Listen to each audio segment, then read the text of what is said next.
बिस्मिल्लाहिर्रहमानिर्रहीम। स्टूडेंट, जो हमने लास्ट लेक्चर में जो कुछ सीखा था उसको मैं दोबारा से यहाँ रिकैप कर रहा हूँ। ये फ्राइडे का लेक्चर है। देखें, इस अल्फ़ाबेट ये एक नया फंक्शन है। इस फंक्शन को जब भी हम कॉल करेंगे तो हमें एक करेक्टर टाइप का पैरामीटर देना पड़ेगा। और ये इस अल्फ़ाबेट का फंक्शन जो है ये इससे पहले इंट लिखा हुआ है, और ये मैंने आपको फ्राइडे को बताया था कि ये इस फंक्शन की रिटर्न टाइप है। मतलब तो ये फंक्शन जो वैल्यू रिटर्न करेगा तो उसकी टाइप इंट होगी, और फंक्शन एक ही वैल्यू रिटर्न कर सकता है, इसलिए हम एक ही रिटर्न टाइप लिख रहे हैं यहाँ पर। फंक्शन को हम एक से ज़्यादा पैरामीटर दे सकते हैं, ये मैंने आपको क्लास में बताया था। अब इसको एक पैरामीटर मिलेगा सी एच का, और ये फंक्शन उस सी एच को क्या चेक करेगा कि वो सी एच कैपिटल ए से बड़ा है या बराबर है, या कैपिटल जेड से छोटा है या बराबर है। इस चीज़ को चेक करेगा, यानी क्या वो capital A B C D है, यहाँ पर ये चेक हो रहा है। एंड की कंडीशन का मतलब ये है कि वो दोनों ट्रू होनी चाहिए, ए हो या ए से बड़ा हो, जेड हो या जेड से छोटा हो। और इसको हमने इन पैरेंथेसिस के बीच में लिखा हुआ है, तो ये अगर ट्रू हो, ठीक है। या फिर इधर देखें आप, तो यहाँ पे सी एच को स्मॉल ए के साथ कंपेयर किया है, और यहाँ सी एच को स्मॉल जेड से कंपेयर किया है। बीच में एंड की कंडीशन है, यानी अगर कैपिटल ना हो तो सी एच की वैल्यू स्मॉल ए हो या उससे बड़ी हो, या स्मॉल जेड हो या उससे छोटी हो। तो इसको भी हमने पैरेंथेसिस के अंदर बंद किया हुआ है, ठीक है। और फिर इन दोनों पैरेंथेसिस को हमने इस और के साथ जो है वो कंबाइन किया हुआ है, तो ये कंपाउंड कंडीशन बन गई है। एक कंडीशन ये रही, दूसरी ये रही। इन दोनों को कंपाउंड किया with the help of and, दोनों ट्रू होंगी तो ओवरऑल आंसर ट्रू आएगा। इसी तरीके से एक कंपाउंड कंडीशन ये है, दूसरी जिसमें हमने इन दो सिंपल कंडीशन को कंबाइन किया हुआ है। अगर दोनों ट्रू होंगी तो फिर इस पूरे का आंसर ट्रू आएगा। और फिर हमने इन दोनों कंपाउंड कंडीशन को और से मजीद कंबाइन कर दिया है। कोई भी करेक्टर होगा या तो वो कैपिटल एबीसीडी में से होगा, और अगर कैपिटल एबीसीडी में से नहीं होगा तो वो फिर स्मॉल एबीसीडी में से होगा। दोनों एक वक्त में पॉसिबल नहीं है कि कैपिटल भी हो स्मॉल भी हो, इसलिए हमने यहाँ पर और बीच में लगाया है। तो अगर कैपिटल एबीसीडी में से कोई करेक्टर होगा या स्मॉल एबीसीडी में से कोई करेक्टर होगा तो ये इसका आंसर ट्रू आएगा। उस सूरत में हम वन रिटर्न कर रहे हैं, और अगर ऐसा ना हो तो उस सूरत में हम एल्स में जीरो रिटर्न कर रहे हैं। जीरो रिटर्न करने का मतलब ये है कि वो जो भी करेक्टर पैरामीटर के थ्रू हमने यहाँ पे रिसीव किया था वो अल्फ़ाबेट नहीं है। इस फंक्शन का नाम भी देखें, इज अल्फ़ाबेट। क्या अल्फ़ाबेट है? तो अगर अल्फ़ाबेट होता है तो ये फंक्शन वन रिटर्न करता है। वन का मतलब ट्रू, कि हाँ भाई अल्फ़ाबेट है। और अगर अल्फ़ाबेट नहीं होता तो ये फंक्शन जीरो रिटर्न करता है, मतलब नहीं, ये अल्फ़ाबेट नहीं है, ठीक है। तो हमने रिटर्न टाइप एंटी ही रखी है।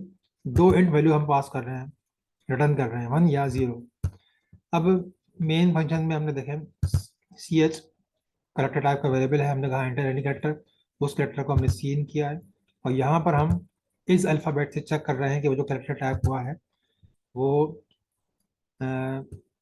अल्फ़ाबेट है या नहीं है। उसके लिए हमने इस अल्फ़ाबेट का फंक्शन कॉल किया, और ये जो सी एच जो हमारा वेरिएबल है जो हमने अभी सी इन किया है, इसको हमने एज ए आर्गुमेंट या एज ए एक्चुअल पैरामीटर यहाँ पास किया है। ये सी एच की वैल्यू सीधी यहीं इसी सी एच में कॉपी होगी। ये तो वन रिटर्न होगा या जीरो रिटर्न होगा, डिपेंड करता है कि वो अल्फ़ाबेट है या अल्फ़ाबेट नहीं है। तो अगर वन रिटर्न होगा तो यहाँ पे इफ में वन आएगा, और वन का मतलब आप जानते हैं कि वन का मतलब ट्रू होता है, तो इसलिए it is an alphabet print हो जाएगा। और अगर वो जीरो रिटर्न करेगा तो यहाँ पे जीरो रिटर्न होगा, और जीरो का मतलब आप जानते हैं कि फॉल्स होता है, तो वो एल्स में आ जाएगा और कह देगा it is not an alphabet. इस प्रोग्राम को जरा आप चलते हुए देख लें। एंटर एनी करेक्टर हमने स्मॉल ए में टाइप करता हूँ जो कि स्मॉल अल्फ़ाबेट है। तो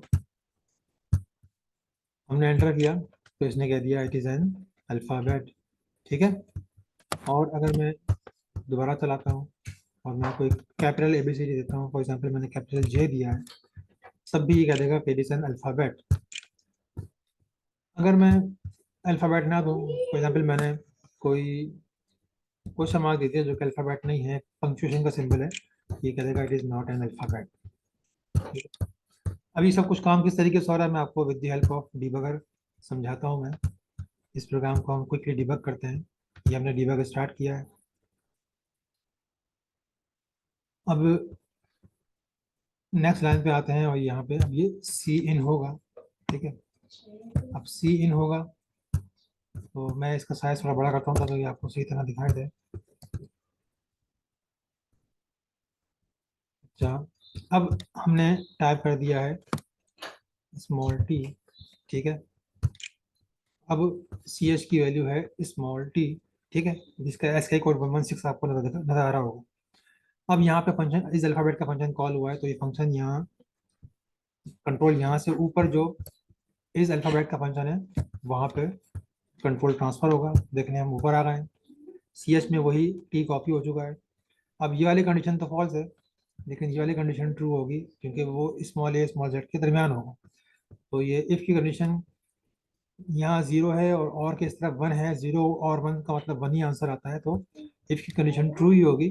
तो इसलिए ये यहाँ पे आएगा और वन रिटर्न कर देगा। रिटर्न वन का आने का मतलब ये है कि ये फंक्शन यहीं खत्म हो जाएगा, हम दोबारा यहीं पहुंच जाएंगे जिस जगह से हम मेन फंक्शन से वहां गए थे, ठीक है। तो देखें, जब मैं नेक्स्ट लाइन पे क्लिक करूंगा तो हम उस फंक्शन को एंड पे आ गए हैं और अब हम मेन फंक्शन में आ गए हैं दोबारा से, और यहाँ हम प्रिंट कर रहे हैं इट इज एन अल्फाबेट।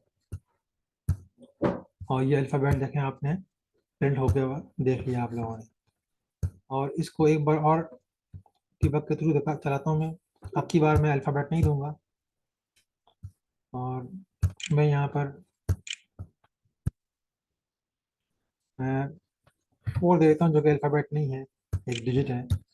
अब आप लोगों ने देखा कि ये रिटर्न जीरो पे आया है क्योंकि सी एच की वैल्यू जो है वो 4 है, जो कि ना तो capital A B C D है ना small A B C D है।